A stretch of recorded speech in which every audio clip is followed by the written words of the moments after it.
함께 읽으신 열왕기하 15장 32절에서 16장 20절 말씀을 중심으로 열왕기하 강의 19번째 시간으로 믿음은 위기 때 드러납니다 라는 제목의 말씀으로 잠시 은혜를 나누겠습니다. 여러분, 중국의 아마추어 종합 격투기 선수인데요, 중국에 보면 굉장히 화려한 쿵푸라고 여러분 아시죠? 태극권 이런 여러 가지 화려한 동작을 가지고 있는 중국 무술, 아마 잘 아실 겁니다. 그런 중국의 고전 무술가들의 그 허구를 이렇게 드러내면서 그들과 실전 경기를 해서 중국의 그 쿵푸 무술이 얼마나 이 허구인지 그걸 이렇게 싸움을 통해서, 실전 싸움을 통해서 이렇게 보여주었던 시샤오동이라는 그런 유명한 아마추어 격투기 선수가 있습니다. 그분의 영상을 예전에 제가 좀 본 적이 있는데요, 그 중에 태극권으로 그 당시 아주 유명했던 마바오라는 그런 분이 있는데 허풍을 굉장히 떠는 거죠. 자기는 쿵푸로 세계 이종 격투기 챔피언을 한 방에 제압할 수 있다. 그러면서 중국의 어떤 선수가 이제 아주 굉장히 잘하는 이종 격투기 선수인데 참 잘하는데 내가 볼 때는 이 부분이 부족하다. 나한테 이 부분을 좀 배우면 크게 이렇게 성장할 수 있다. 이러면서 허풍을 계속 떱니다. 그러다가 실제로 이제 시합을 하자고 이야기하는데 이 핑계 저 핑계를 내면서 시험을 피하다가 이제 너무 이렇게 사람들이 관심을 받고 이렇게 이제 몰리니까 결국 이제 시합을 하게 됐는데요. 너무 그 경기가 보면서도 참 웃음이 나올 만큼 도저히 경기 자체가 되지 않죠. 그냥 한 방에 나가 떨어지는. 그래서 정신을 차리고 일어났는데 이게 게임이 되지 않을 만큼, 심판이 말리지 않았으면 생명의 위협을 느낄 만큼 그렇게 무참하게 지는 그런 모습들을 봤습니다. 평소에 그가 얼마나 현란한 그런 몸동작을 보여주느냐, 그리고 얼마나 큰 소리를 뻥뻥 치느냐, 이게 중요한 게 아닙니다. 진짜 그 사람의 실력은 시합 때 드러납니다. 저는 이 모습을 보면서 우리 성도들도 그렇겠구나라는 그런 생각을 하게 되었습니다. 평소에 우리가 말로 주여 주여 또 굉장히 믿음 좋은 행동을 하고 그것도 중요할 수 있겠지만, 진짜 우리의 믿음은 어떨 때 드러나냐면 문제를 만났을 때, 위기를 만났을 때, 그때 우리의 진짜 믿음의 실력이 드러나게 됩니다. 여러분, 제가 고난이 주는 유익이 있다 늘 말씀드리죠. 그 중에 하나가 진짜와 가짜를 드러낸다는 겁니다. 여러분, 좋을 때는 얼마든지 우리가 믿음 좋은 모습들을 보일 수 있습니다. 그러나 진짜 우리의 믿음은 언제 드러나느냐면 위기 때, 문제를 만났을 때, 그때 드러나게 되는 거죠. 그래서 오늘 설교 제목을 우리의 믿음은 위기 때 드러납니다 이렇게 잡았습니다. 진짜 위기가 찾아왔을 때, 그때 우리의 믿음의 진짜 실력이 드러나기 때문에 그렇습니다. 그래서 오늘 본문 16장 말씀해 보면 아하스라는 왕이 나옵니다. 이 아하스 왕은 처음 그 왕위에 등극할 때부터 굉장히 상황이 안 좋았습니다. 그러니까 굉장히 여러 가지 국제적인 정세도 그렇고 여러 가지 문제가 많은 그때 그가 왕이 된 겁니다. 그래서 그 위기의 가장 큰 핵심이 뭔가 하면요, 아수르라고 하는 신흥 강대국이 이제 세력을 떨치면서 일어났던 그때였습니다. 그래서 이제 주변에 있는 나라들을 이렇게 정복할 그때였습니다. 여러분, 아수르라고 하는 나라가 어디에 있냐 하면요, 지금의 이라크라고 하는 그 나라에 가면 모술이라는 지역이 있습니다. 여러분, 예전에 아마 뉴스에 많이 등장했는데 여러분 기억나십니까? IS라는 테러 단체 있었잖아요. 그 본부가 이 이라크 모술에 있었거든요. 그때 굉장히 많이 언급되었던 그 지역인데, 이게 성경에는 어떤 이름으로 등장하냐면 니느웨입니다. 니느웨. 그러니까 아수르의 수도 이 니느웨가 지금 이라크의 모술이라고 하는 그 지역입니다. 그래서 이 아수르가 이 모술이라고 하는 그 지역을 중심으로 해서 점점 더 세력을 키워가면서 나라가 점점 커지게 됩니다. 그래서 당시 어떤 무역의 중심지였던 곳이 이제 지중해거든요. 그러니까 이 세력이 점점 커지면서 지중해, 이 연안 지역까지 이렇게 자꾸 세력을 뻗치니까 당연히 어디와 충돌하겠어요? 이 북이스라엘과 남유다, 그죠? 아람, 블레셋 그런 지역들이 다 이 지중해 연안이지 않습니까? 이제 그런 지역으로 이렇게 영향을 끼치게 되니까 충돌이 일어나게 되는 거죠. 자, 그런데 이 아수르가 굉장히 강력한 군대를 갖고 있었습니다. 강력한 기마 군단이 있었고요. 거기다가 이들은 굉장히 독특한 전술을 가지고 있었는데, 그게 뭐냐면 다른 군대들이 다른 나라들과 싸움할 때는 보여주지 않았던 아주 독특한 전술을 썼는데요. 그 당시 전쟁은 주로 성을 공격하고 성을 지키는 뭐 공성전이라고 그러죠. 그런 형태로 치러졌는데, 그런데 이 사람들은 어떻게 이제 그 성을 함락하냐면 그 성 앞에다가 큰 높은 공성탑을 짓습니다. 그리고는 그 탑 위에 군인들이 올라가는 거죠. 그래서 성을 지키는 사람들이 유리하잖아요. 높은 지역에서 뭐 화살을 쏘고 돌을 던지고 그러면 되는데, 이 아수르는 높은 공성탑을 아예 쌓아버려요. 오히려 더 높이 쌓고는 오히려 그 성을 내려다보면서 막 화살을 쏘고 막 그렇게 하니까 굉장히 강력한 그런 군대를 가지고 있었습니다. 그리고 이들이 공성추 혹은 파성추라고 하는, 여러분 영화를 보면 보셨죠? 이렇게 성을 함락할 때 성문을 깨뜨릴 때 큰 수레에다가, 그죠? 큰 나무 앞을 뾰족하게 만들어 놓고 그걸 사람들이 움직여 가지고 그 성문을 부수고 이렇게 들어가잖아요. 이제 그런 공성추, 파성추 같은 이제 그런 큰 그런 무기들도 가지고 있었고요. 그래서 강력한 무기와 장비와 전술을 가지고 당시 힘께나 쓴다고 하는 그런 나라들을 이렇게 다 쓰러뜨렸던 거죠. 그러니까 주변에 있는 나라들이 힘 한 번 제대로 쓰지 못하고 픽픽 쓰러져 갔습니다. 대표적으로 아람이라는 나라인데요. 여러분, 우리가 열왕기하 이렇게 강해하면서 자주 등장했던 나라가 바로 이 아람이죠. 당시 아람이 이쪽에서는 힘께나 쓰는 나라였거든요. 그래서 뻑하면 이제 이렇게 북이스라엘을 쳐들어와 가지고 남유다를 쳐들어와 가지고 그렇게 힘들게 했던 그 나라가 바로 이 아람인데, 이 아람이라는 나라가 아수르한테는 게임이 안 되는 거예요. 그래서 맥도 못 추고 막 이렇게 흔들립니다. 그러니까 당연히 북이스라엘도 이 아수르의 위협 앞에 놓이게 된 거죠. 지난주에 설명드렸던 것처럼 북이스라엘의 여러 왕들 하도 여러분 많이 이렇게 그 마지막에 왕들이 바뀌니까 여러분 다 이렇게 이름도 낯설고 그래서 헷갈릴 텐데요. 무나헴이라고 하는 그 왕 때까지는 아수르에게 조공을 바치면서 형님 좀 잘 봐주십시오 이렇게 해가지고 겨우 버티고 있었는데, 그런데 베가라고 하는 이 왕이 등장하면서 이 베가가 아수르에게 맞서다가 완전히 박살이 나게 됩니다. 지금 이런 상황에서 아하스가 왕위에 오르게 된 겁니다. 그러다 보니까 지금 국제 정세가 어떻게 돌아가고 있었냐면, 원래 북이스라엘하고 아람이 굉장히 사이가 안 좋았죠. 늘 아람이, 그죠? 아람하고 이 북이스라엘이 충돌을 일으키고 그렇게 하다가 이 두 나라가 똑같이 아수르라고 하는 이 나라의 위협을 받다가 보니까 두 나라가 동맹을 맺기로 한 겁니다. 그래서 우리 동맹을 맺고 아수르에게 우리 한번 붙어보자. 그러면서 옆에 있던 남쪽 유다 보고도 니네도 우리랑 동맹을 맺자, 그런 겁니다. 그래서 우리 세 나라가 힘을 합치면 우리도 아수르하고 한번 붙어볼만 하지 않겠냐, 이렇게 된 그런 상황인 거죠. 바로 이런 상황에서 남유다의 왕으로 아하스가 왕위에 오르게 된 겁니다. 그래서 아하스가 굉장히 고민이 되었습니다. 진짜 제일 센 나라는 아수르입니다. 그러니까 아수르랑 한 편을 먹는 게 더 나아 보이는데, 근데 문제는 아수르는 멀리 있죠, 멀리.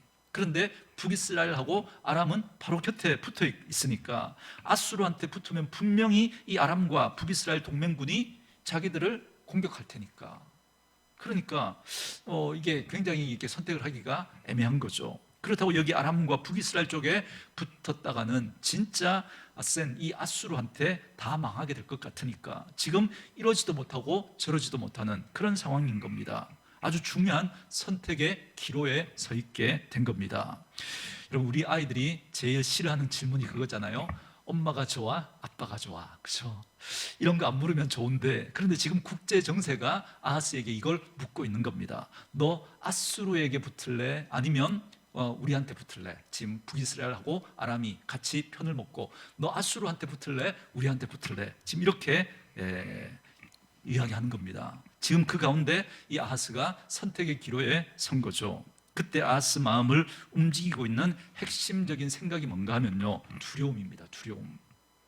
오늘 본문 18절에도 보면 그가 지금 아수르 왕을 두려워했다라고 하는 이 표현이 나오는데요, 이건 그가 아수르 왕만 두려워했던 게 아니라 지금 그 모든 세력들이 다 두려웠던 거예요. 아수르도 두렵고 아수르하고 편을 먹자니 또 이 북이스라엘과 아람도 두려웠던 거예요. 그래서 이사야서에 보면 그때 그의 마음을 이렇게 표현하고 있습니다. 그때 왕과 그 백성의 마음이 숲이 바람의 흔들림같이 흔들렸다, 그렇게 표현합니다. 그러니까 바람이 불면 그 숲에 있는 나무들이 막 흔들리는 것처럼 지금 이 아하스가 지금 막 이 혼란한 국제 정세 가운데 이러지도 못하고 저러지도 못하는 그런 그의 상황을 표현하고 있는데, 그게 그 핵심이 바로 그의 안에 있는 두려움이었다는 거예요. 두려움. 그 두려움 때문에 막 이러지도 못하고 저러지도 못하고 흔들리고 있었던 그의 상황을 잘 표현해주고 있는 거죠. 그런데 그때 활동했던 이사야 선지자가 이렇게 두려워하고 있는 아하스에게 와가지고 이런 말씀을 전해줍니다. 이사야 7장 4절인데요. 여러분 본문을 표시하시고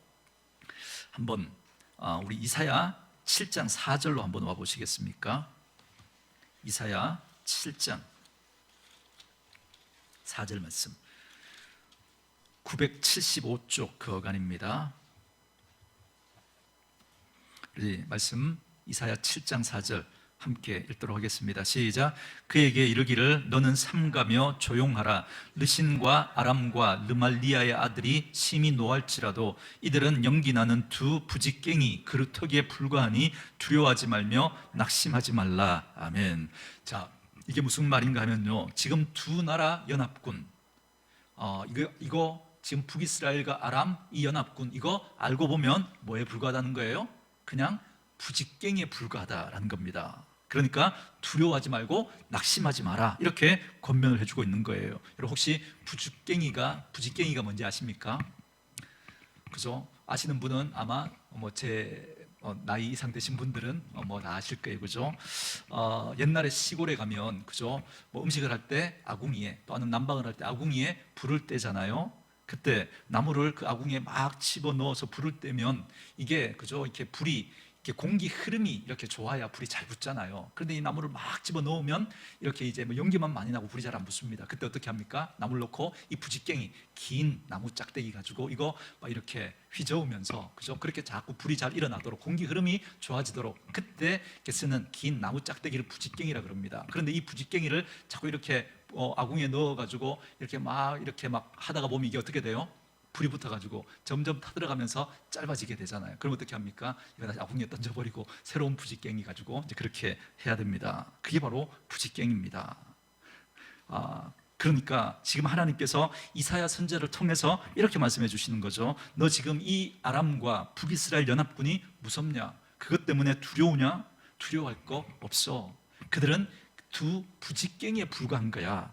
나만 믿어. 지금 이렇게 이야기하고 있는 거예요. 그런데 지금 이 아하스는 눈에 보이는 하나님의 위로와 그 격려의 말씀보다는 눈에 보이는 상황이 더 무서운 거예요. 그래서 그 하나님의 말씀을 들었지만 여전히 이 아하스가 두려움에 사로잡혀 있었던 겁니다. 여기서 우리는 두려움의 본질이 뭔지를 알 수 있습니다. 여러분, 우리가 인생을 살아가다가 보면요, 우리를 두렵게 하는 것들이 굉장히 많습니다. 그런데 그 두려움의 본질이 뭔가 하면요, 진짜 내가 두려워해야 할 분, 그 하나님을 제대로 두려워하지 않으면 여러분 자꾸 다른 것들이 두렵게 느껴지는 겁니다.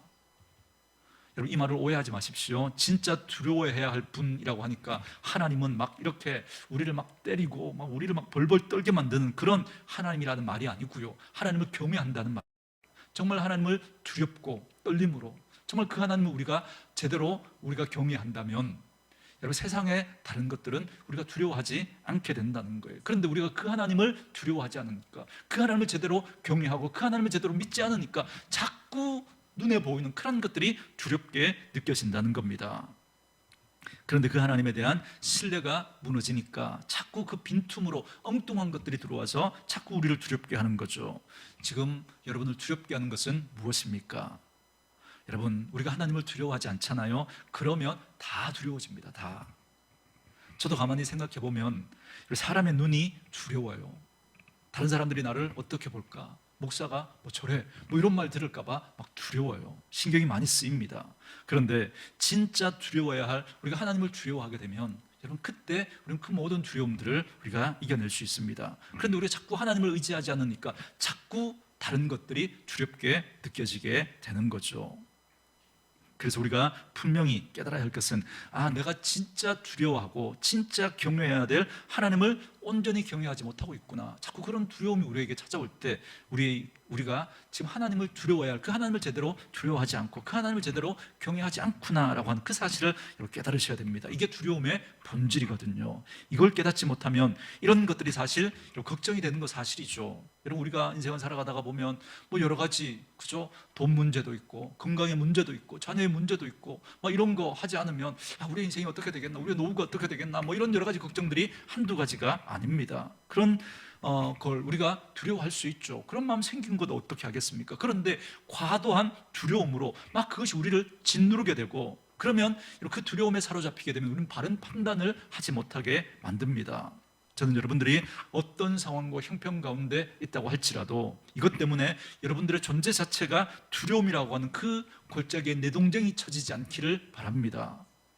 그러기 위해서 우리는 진짜 두려워해야 할 그 하나님을 바르게 경외하고 그 하나님을 바라볼 수 있어야 합니다. 그러나 아하스는 결국 잘못된 두려움 때문에 결국 그 두려움에 사로잡혀서 그가 여러 가지 선택을 하게 되는데요, 여러분, 그 선택하는 것마다 잘못된 선택을 합니다. 여러분, 두려움이 찾아오게 되면 그 두려움 때문에 바라봐야 할 하나님을 제대로 바라보지 못하니까 잘못된 선택을 할 수밖에 없습니다.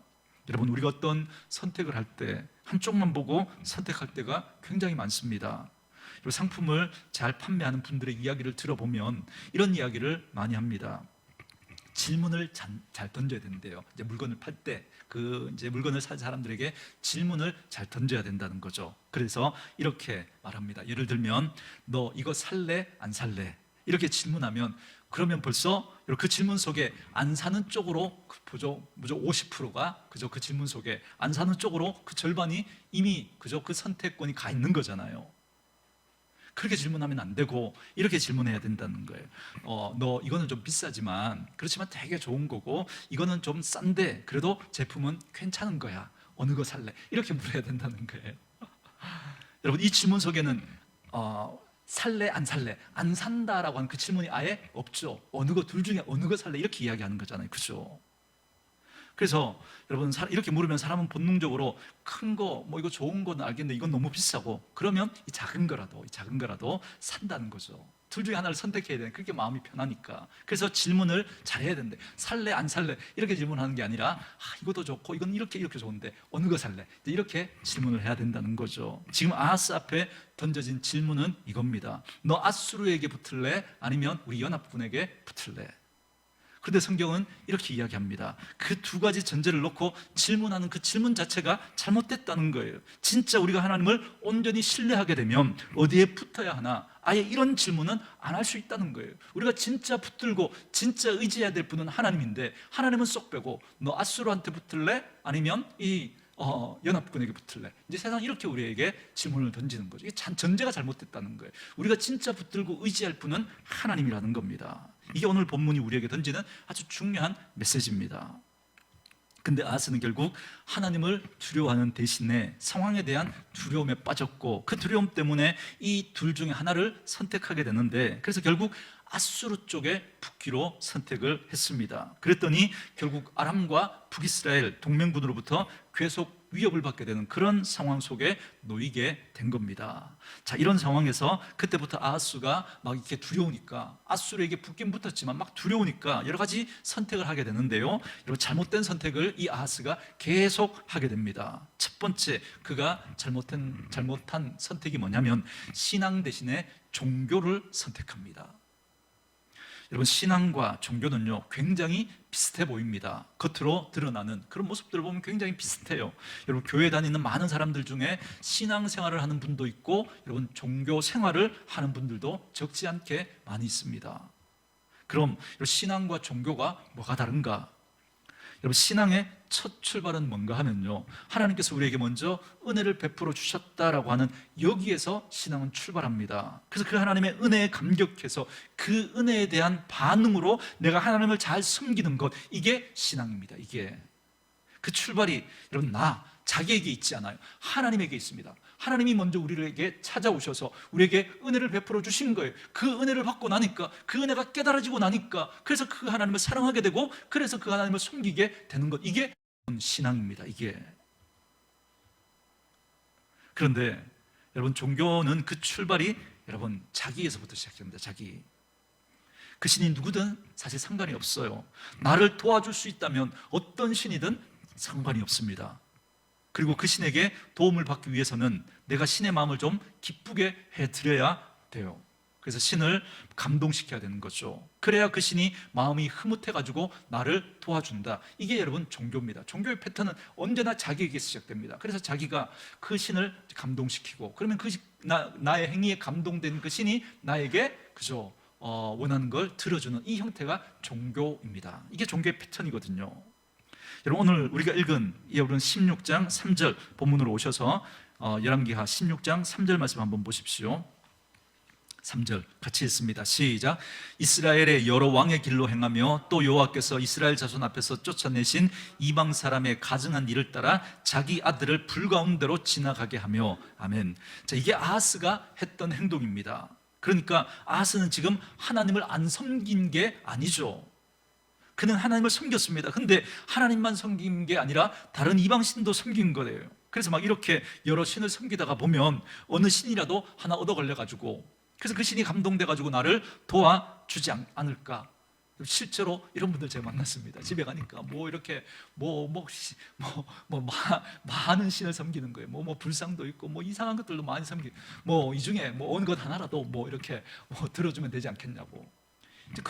그러니까 이 종교라는 게요, 자기에서부터 시작됩니다. 자기 어떤 그런 필요들을 가지고, 그래서 뭐 어떤 신이든 상관이 없는 거죠. 그래서 그 신이 감동해가지고 은혜를 주고 복을 주면 된다는 겁니다. 그래서 여러분이 보십시오. 이 아하스가 했던 행동, 하나님을 안 섬겼던 게 아닙니다. 하나님을 섬깁니다. 그러면서 다른 이방신도 섬기고, 그러면서 하나님을 섬기면서 다른 이방신을 섬기는 사람들이 하는 그 행위까지 서슴지 않고 하는 거예요. 그래가지고 결국 자기의 아들까지 불사르며 제사를 지냈다 그럽니다. 그래서 여러분, 저 종교의 패턴이 그랬죠. 나에게서 시작돼서, 그래서 그 신을 감동해서 내가 원하는 걸 받아내는 거잖아요. 그래서 어떻게 하면 그 신을 감동시킬 수 있을까? 어떻게 하면 그 신을 흐뭇하게 해서 응답을 받을까? 그래가지고 자기의 지극정성을 보이게 됩니다. 그래서 그 지극정성의 끝에 가면 뭐가 있냐면 자기를 드리는 겁니다. 그죠? 뭐 소신공양, 그래서 자기를 막 불태워드리기도 하고 그러잖아요. 그리고 자기의 아들을, 자기의 자식을 제물로 바치고 그렇게 하는 거죠. 여러분, 이거 너무 끔찍하지 않습니까? 자기 아들을 불태워서 제사를 지낸 거예요. 이건 사실 알고 보면요, 여러분, 그 신을 협박하는 거나 마찬가지입니다. 내가 이 정도로 당신에게 정성을 표했다는 거예요. 그래서 내 아들까지 바쳤으니까, 그러니까 그죠? 그 신이 가만히 있으면 되냐는 거예요. 내가 이렇게까지 했는데. 그래서 종교 행위의 극단에 가면 결국 그런 표현들로 나타나게 되는 거죠. 그런데 교회 다니시는 그런 분들 중에도 가끔 이렇게 하시는 분들이 있습니다. 한번 금식을 예로 들어서 설명을 하면요, 여러분 금식 해보셨습니까? 금식을 하면 어떻습니까? 한 3일쯤 금식하면 너무너무 힘들죠, 그죠? 힘이 하나도 없고, 저는 막 이렇게 막 3일째 되면 막 머리가 막 아프더라고요. 머리가 막 두통이 찾아오고 너무 힘들어요. 여러분, 이걸 왜 할까요? 우리 금식을 왜 할까요? 내 몸을 일부러 막 힘들게 해서 하나님께 내가 얼마나 간절한지 그 내 마음을 보이고, 그래서 하나님의 마음을 막 감동시키려고 하는, 여러분, 그런 분들이 많습니다. 사실 여러분, 이게 종교의 패턴이거든요. 이게 심지어 어떤 분들은 금식을 단식 투쟁처럼 하는 분들이 있습니다. 그죠? 어릴 때 철없는 애들이, 그죠? 엄마 이거 안 들어주면 나 밥 안 먹어, 뭐 그런 것처럼, 그죠? 뭐 금식이 아니라 단식 투쟁을 하는 거죠. 하나님이 응답 안 하시면 나 그냥 확 굶어 죽어버릴 거라고 하나님 앞에 그렇게 막 알아서 하시라고 이제 그렇게 하는 분들이 실제로 있습니다. 여러분, 이건 하나님을 협박하는 거죠. 여러분, 이게 어떻게 금식입니까? 여러분, 이런 모습들이 여러분 신앙이라기보다는 종교에 가까운 모습들이죠. 여러분, 제가 금식은 어떨 때 하라 그랬습니까? 두 가지 우리가 금식해야 될 때 있다 그랬죠. 첫 번째, 먹을 게 없을 때. 먹을 게 없는데 여러분 어떻게 합니까? 그러니까 굶으면서 금식하면서 하나님 앞에 기도하는 거죠. 왜요? 하나님께서 내 기도 가운데 응답해 주실 분은 하나님이니까. 그리고 또 하나, 먹을 건 있는데 음식이 입으로 넘어가지 않을 때, 이것 때문에 마음이 너무 아픈 거예요. 음식이 있어도 이게 도저히 목으로 넘어가지가 않는 거예요. 그럴 때 어떻게 해요? 이 문제를 해결해 주실 분은 오직 하나님밖에 없으니까 금식하며 하나님 앞에 기도하는 거죠. 그러다가 배가 고프면요, 먹고 힘내서 더 기도하는 거죠. 그런데 종교는요, 어떻게든 신을 뭐 감동시키든, 어떻게 해서 신을 감동시키든, 아니면 딜을 잘해서 하나님 내가 이렇게 할 테니까 하나님 이거 주세요, 뭐 딜을 잘하든지, 아니면 뭐 하나님을 협박하든 뭐 어떻게 해야 되는 거예요. 그게 종교거든요. 왜요? 나와 상관없는 그 분이 나에게 관심을 끌게 해야 되니까. 그래서 나중에는 자기 아들을 불태워가지고 제사를 지내는 그야말로 종교 행위의 극단적인 모습까지 이 아하스가 보여주게 되었던 겁니다.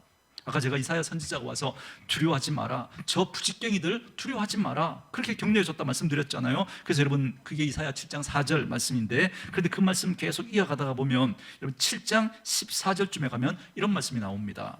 그러므로 주께서 친히 징조를 너희에게 주실 것이라. 보라, 처녀가 잉태하여 아들을 낳을 것이요 그의 이름을 임마누엘이라 하리라. 그러니까 너 지금 걱정하지 마 하는데도 이 걱정하니까 내가 걱정 안 하도록 징조를 보여주마 라고 하면서 말한 게 뭔가 하면요, 처녀가 잉태하여 아들을 낳을 것인데 그 이름을 임마누엘이라 하리라, 이렇게 말씀해 주십니다. 물론 이 짧은 시간에 제가 뭐 이걸 다 설명해 드릴 수 없지만, 결국 이 말씀이 언제 성취가 됩니까? 이 말씀이 처녀인 마리아의 몸을 통해서 예수 그리스도가 여러분 탄생하심으로, 그래서 그 예수 그리스도께서 십자가를 지시고 우리 죄를 대신 십자가에서 죽으심으로, 그래서 이 예언의 말씀이 성취가 됩니다. 여러분, 그래서 무슨 얘기인가 하면 이런 거죠. 종교 행위로 막 아들을 불태워가지고 신을 감동시키려고 하는 그들 앞에, 그 아하스 앞에 하나님이 말씀하시는 거죠. 참된 신앙은 네가 네 아들을 그렇게 불태워서 드리는 게 아니야. 네가 네 아들을 불태워서 드리는 게 아니야. 오히려 내 아들을, 하나님의 아들을 너에게 보내줄 거야. 그래서 하나님의 아들이 너희를 위해서 생명을 내어줄 거야. 지금 이 말씀을 하고 있는 거예요. 이 말씀을. 이게 신앙의 첫 출발이라는 거예요. 지금 아하스는 자기에게서 출발합니다. 자기의 그 두려움에서 어떻게든 이 두려움을 해결하려고 그 신을 감동시켜서 그렇게 자기 아들까지 내어주고 있죠. 이게 아니라는 거예요. 이게 오히려 하나님이 우리를 사랑해서 그 아들을 내어주시기까지 그렇게 우리를 사랑하시고 우리에게 그 구원의 은혜를 베풀어 주셨다는 겁니다. 거기에서 신앙이 출발하는 겁니다. 그 은혜를 깨달은 사람이, 그 사랑을 깨달은 사람이 그 하나님을 사랑하게 되고, 그 하나님을 사랑함으로 우리가 하는 그 모든 이런 표현들이 그렇게 표현되어져야 된다는 거예요. 그게 신앙이라는 겁니다.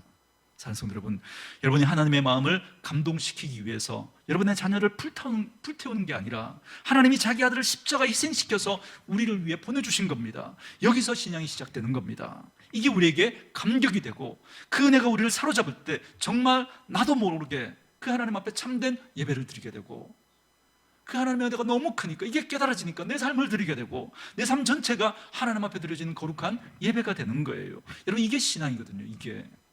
그래서 껍데기를 보면 비슷해 보입니다. 다 같이 예배하는 것 같고, 다 같이 기도하는 것 같고, 다 같이 헌금하는 것 같고, 비슷한 것 같지만 이건 전혀 달라요. 왜? 출발 자체가 다르니까. 그래서 종교는 나를 위해서 신을 끌어들이는 거고, 신을 감동시키기 위해서 내 편에서 내가 신을 위해서 뭔가 하는 거예요. 그래서 그 중심에는 항상 내가 있어요. 내가.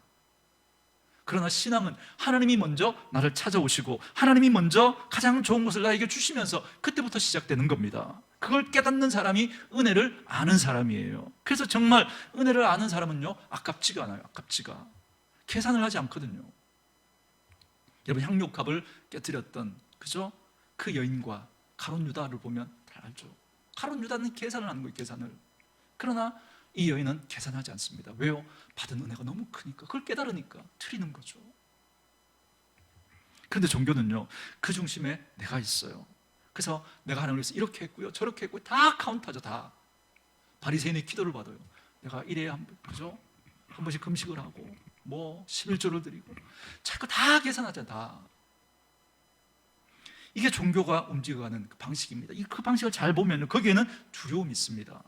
그래서 종교의 가장 핵심 키워드는 두려움입니다. 그래서 사람들에게 두려움을 줘서, 그래서 사람들을 움직이게 하는 그 패턴이 여러분 종교들이 가지고 있는 패턴입니다.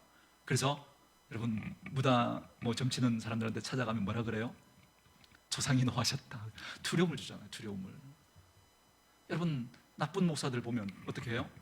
두려움을 주는 거죠. 두려움을. 그 두려움을 가지고 막 어뷰즈하는 거, 성도들을 막 이렇게 협박하는 거죠. 두려움으로 막 움직이게 해요. 그래서 음모론 같은 거, 세대주의 종말론, 거기 보면요, 정말 이 말도 되지 않는 그런 음모론들을 가지고 막 사람들을 막 두렵게 하는 거예요. 여러분 요한계시록 두려워 뭐 이런 마음들, 왜 그래? 요한계시록은 두려움을 주려고 하는 게 아니에요. 당시 고난받는 그 고난의 한가운데 있는 그들에게 하늘 소망을 주려고 쓴 게 요한계시록이거든요. 여러분, 그런데 사람들은 자꾸 종교적인 패턴으로 사람들에게 자꾸 두려움을 심어주는 거예요. 말도 되지 않는 음모론을 가지고. 그래서 이렇게 하지 않으면 막 큰일 날 것처럼. 결국 오늘 본문은 우리에게 이 이야기를 하는 거예요. 이 이야기를. 그 두려움 때문에 우리가 잘못된 선택을 하게 된다는 겁니다.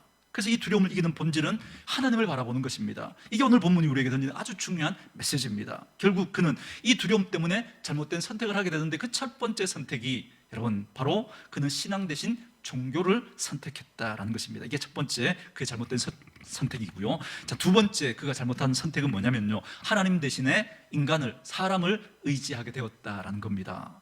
자, 아하스는 아수르와 연합군 사이에서 결국 아수르 편을 선택했는데, 하지만 옆에 있는 이 아람과 이 북이스라엘 연합군이 자기를 공격할 것에 대한 두려움에 벌벌 떨게 됩니다. 그래서 어떻게 하죠? 아수르에게 사신을 보내서, 사람을 보내서 형님이 와서 저 좀 도와주세요, 이렇게 한 겁니다. 그런데 그때 아수르 왕이 어떻게 이야기하는지 오늘 본문 16장 7절 8절에 나옵니다. 우리 같이 한번 7절 8절 읽도록 하겠습니다. 시작. 아하스가 아수르 왕 디글랏빌레셀에게 사자를 보내 이르되 나는 왕의 신복이요 왕의 아들이라.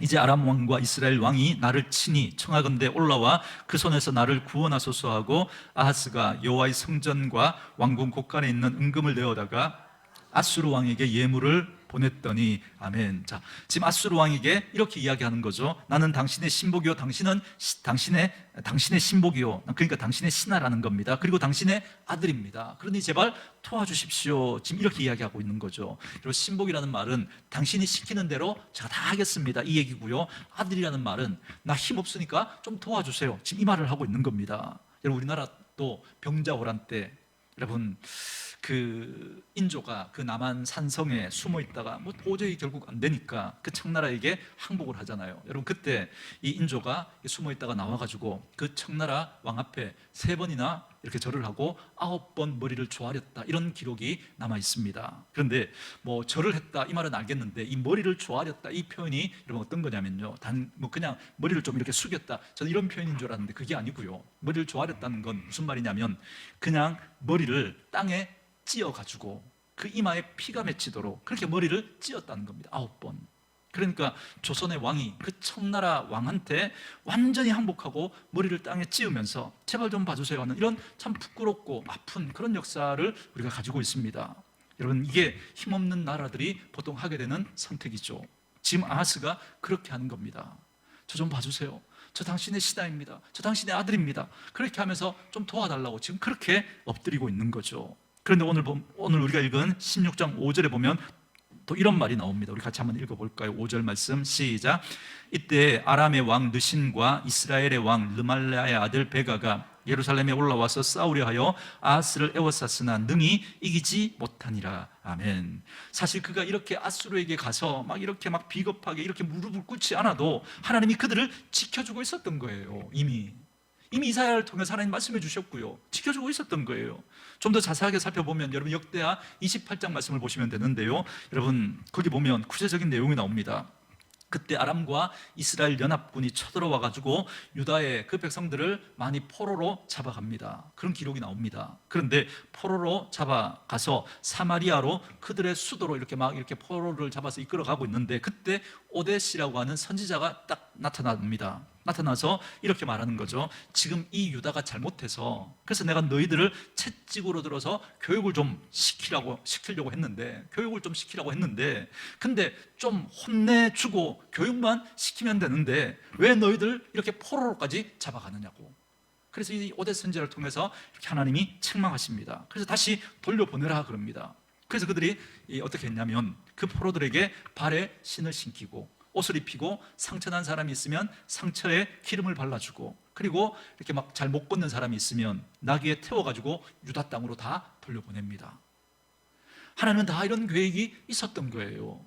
그런데 그 아하스가 하나님을 불신하고 계속 엉뚱한 선택을 하는 거죠. 하나님 그렇게 말씀하셨음에도 불구하고 믿지 못하고 그 두려움 때문에 하나님을 선택하는 게 아니라 누굴 선택했어요? 사람, 앗수르를 선택해서 그렇게 문제를 해결하려고 했던 거죠. 그런 통에 결국 나중에 보면 이게 빌미가 돼가지고요, 나중에 그의 아들 히스기야 때 그 앗수르가 쳐들어와 가지고 거의 나라가 망할 뻔했던 그 위기를 불러들이게 했던 그 잘못된 선택을 바로 이 아하스가 했던 겁니다.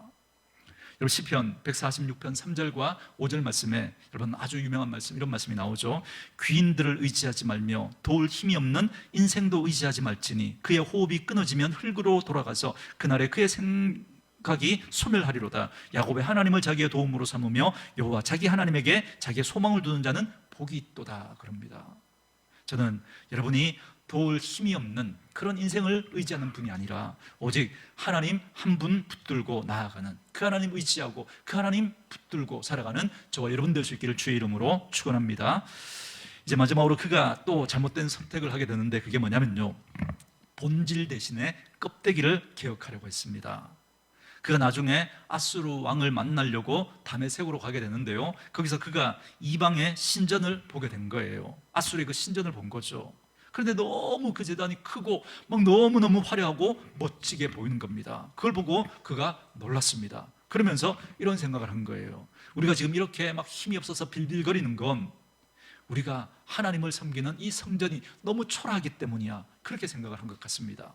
그래서 그가 다메섹에서 거기서 본 그 이방 신전에 그걸 본 걸 그림으로 그려다가 그걸 이제 인편으로 그 자기 나라에 있는 그 우리야 대제사장에게 보냅니다. 보내면서 내가 그려준 이 양식대로 성전을 새로 좀 고쳐라 그럽니다. 그리고 그가 돌아와가지고 이제 그렇게 이제 아수르에 갔다가 다메섹에 갔다가 이렇게 돌아오니까 이렇게 고쳐 놓은 겁니다. 그 제단에서 제사를 지는 이야기가 오늘 본문에 나오는 거예요. 자, 이게 무슨 얘기인가 하면요, 진짜 그가 고쳐야 될 진짜 문제의 핵심은, 본질은 뭐냐면 하나님 앞에 그들이 온전히 나아가지 않고 종교적으로 정말 변질된 그들의 이 모습들을 뜯어 고쳐야 했는데, 그런데 진짜 고쳐야 될 건 안 고치고 뭘 고친 거예요? 제단을 크게 만들고 화려하게 만들고 뭔가 외형적으로 드러나는 거, 이걸 개혁하려고 했던 겁니다. 그러니까 내면을 고쳐야 되는데 껍데기를 고치려고 했던 거죠. 문제의 원인을 전혀 제대로 파악하지 못하고 있는 겁니다.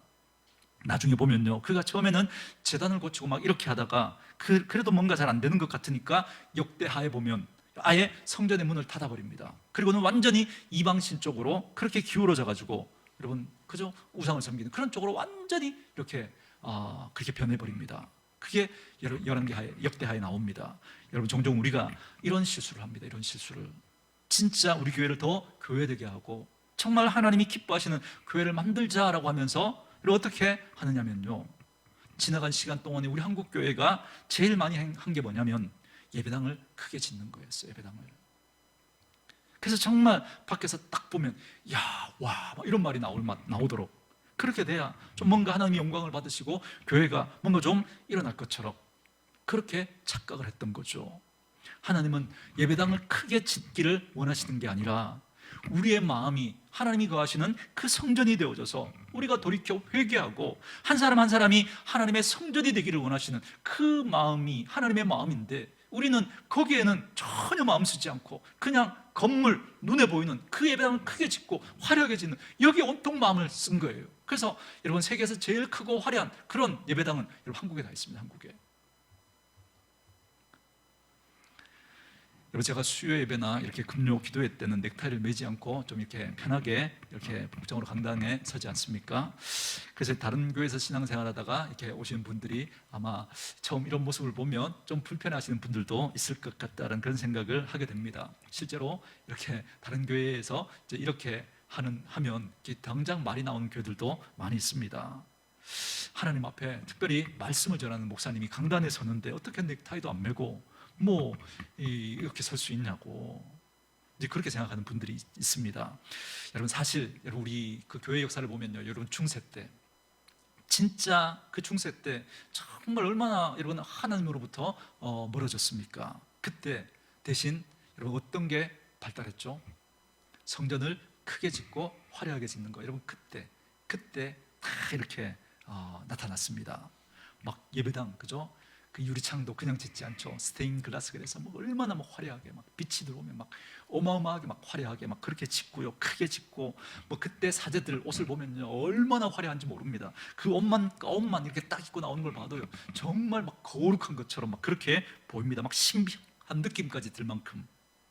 그런데 들여다보면 본질을 완전히 다 잃어버렸어요. 완전히. 그래서 엉뚱한 것에다 자꾸 신경을 쓰고 거기에다가 관심을 갖게 되는 거죠. 사랑하는 성도 여러분, 여러분의 신앙이 사람들이 보는 껍데기를 바꾸는 게 그렇게 여러분 그게 신앙이 좋아지는 게 아닙니다. 그렇게 착각하시면 안 됩니다. 진짜 핵심은 요엘 선지자가 말씀했던 것처럼 너희 옷을 찢고 너희 옷을 찢지 말고 마음을 찢고 하나님께 돌아오라는 겁니다. 이게 신앙의 본질이거든요. 그런데 문제의 원인을 잘못 파악하면요 자꾸 엉뚱한 것에다가 자꾸 우리는 관심을 갖고 거기다가 에너지를 낭비하게 됩니다. 예를 들면 이런 거죠. 영어 방송을 듣는데 자꾸 안 들리니까 계속 스피커 볼륨을 키웁니다. 나중에는 안 되면 막 스피커를 막 더 좋은 걸로 막 바꿉니다. 여러분, 문제의 핵심은 뭐예요? 영어 실력이 부족한 거예요. 그죠? 영어 실력이 없는데 막 볼륨을 키우고 스피커를 아무리 좋은 걸 바꿔도 여러분 그게 들리겠습니까? 여러분 아무리 뭐 시스템을 좋게 한다고요 그렇게 해서 하나님의 말씀이 들리는 게 아니라 정말 진짜 본질은 하나님의 말씀을 들을 수 있는 귀가 없는 거예요. 귀가. 그러면 아무리 말씀해도 안 들리는 거예요. 사랑하는 여러분, 진짜 우리 문제가 뭔지를 보셔야 합니다. 오늘 본문의 아하스가 잘못된 선택을 한 세 가지를 제가 말씀드렸습니다. 첫 번째, 신앙 대신에 뭘 선택했다고요? 종교를 선택했어요. 두 번째, 하나님 대신에 누구를 선택했어요? 사람을 선택한 거예요. 세 번째, 마음을 바꾸는 대신에 뭘 바꿨어요? 껍데기 외형을 바꿨던 거예요. 그런데 이 모든 잘못된 선택의 뿌리에는 뭐가 있었다고요? 두려움이 있었던 겁니다. 두려움. 그런데 이 두려움이 오게 된 진짜 이유가 뭔가 하면요 하나님을 제대로 경외하지 않았기 때문이에요. 정말 두려워해야 될 그 하나님을 제대로 두려워하지 않고 자꾸 눈에 보이는 것을 두려워했기 때문에 결국은 잘못된 선택을 하게 된 거죠. 결국 우리는 이 뿌리를 하나하나 찾아내서 그 문제의 본질로 다가가야 됩니다. 결국 하나님 한 분을 온전히 신뢰하고 그분을 사랑하면서 우리가 두려워하는 그 모든 것들을 하나님 앞에 내려놓고 하나님이 기뻐하시는 그런 바른 선택을 해 나아갈 때, 그럴 때 우리는 정말 하나님 앞에 바른 믿음의 삶을 살아갈 수 있습니다. 오늘 저와 여러분을 두렵게 하는 여러 가지 것들이 있을 수 있습니다. 그 두려움 때문에 혹시 내가 잘못된 방향으로 선택하고 있는 것은 무엇입니까? 오늘 우리 한국교회가 잘못된 방향으로 선택하고 있는 것은 무엇입니까? 다시 본질로 돌아와야 합니다. 다시 하나님 앞에 돌아와야 합니다. 그 하나님 사랑하고 그 하나님 경외하고 정말 그 하나님이 원하시는 그 바른 쪽을 선택할 수 있어야 합니다. 저는 우리 오늘의 교회 성도님들이 한 분 한 분 그런 분들 될 수 있기를 주의 이름으로 축원합니다.